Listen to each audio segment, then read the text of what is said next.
Siamo con Andrea Pia, allenatore dei giovanissimi della Torres, che è venuto qui a Nuoro a vedere la partita Puglia-Forti Monserrato. Innanzitutto come hai visto la gara? Innanzitutto buongiorno, sono anche contento di rivederti, che eravamo da tempo senza vederti. No, niente, la gara è stata equilibrata nei primi minuti, poi la Monserrato ha trovato il vantaggio sul calcio di rigore e poi ha legittimato, a mio avviso, la sua superiorità sia fisica che atletica e anche tecnica, perché la Puglia-Forti magari sta costruendo per il futuro, ha fatto giocare dei 2003, dei 2002 molto interessanti e la differenza comunque di esperienza tra i ragazzi si è vista in campo.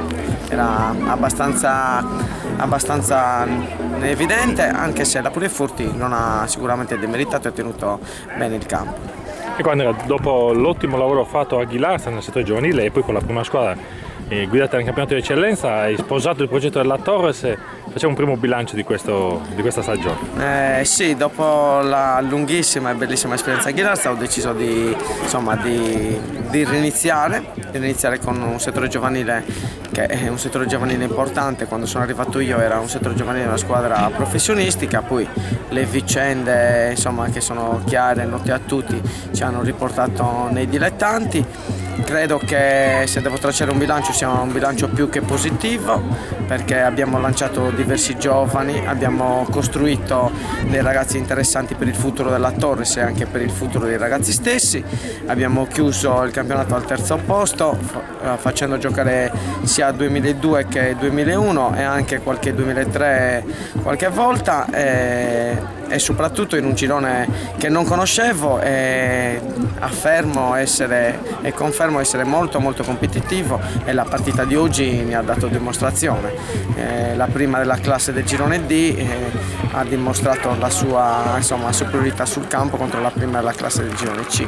Ecco Andrea, tu sei un allenatore giovane, sardo, emergente. Gli allenatori sardi, quando vengono messi nelle condizioni di lavorare, poi riescono a ottenere risultati. Lo dimostra lo stesso Marco Sanna, che ha preso la prima squadra e l'ha trasformata, no? Sì, credo che sia ora di finire con i soliti stereotipi e di pensare che quello che viene da fuori sia sempre meglio, e sarebbe meglio iniziare a guardarsi a casa, sia per questioni economiche sia per il valore delle persone che lavorano in Sardegna, così come i giocatori come gli allenatori. Marco, a parte essere un professionista serio, e ho avuto modo quest'anno di conoscerlo ancora meglio, una persona umilissima e veramente in gamba, stramerita quello che sta facendo con la Torres, perché le stagioni passate a mio avviso è stato un po' sfortunato nelle società in cui è stato, per le situazioni in cui si è trovato.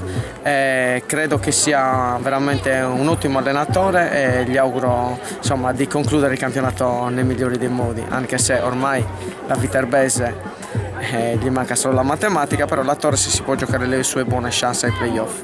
Ecco, fammi i nomi di 3 ragazzi che ti hanno impressionato in questi campionati giovanili. In questi campionati giovanili, parlo per il nostro girone, senza ombra di dubbio non posso non citare il mio capitano e il capocannoniere del campionato, Giovanni Moro, che ha realizzato 44 gol in 26 partite, oltre ad essere un cannoniere indiscusso, perché parlando di numeri è anche un trascinatore e un ragazzo molto maturo per l'età che ha. E poi, se devo fare altri 2 nomi, ti posso citare il centravanti della Monserrato, Pireddu, che lo stesso lo premio per la costanza che ha avuto in tutto il torneo che ha giocato.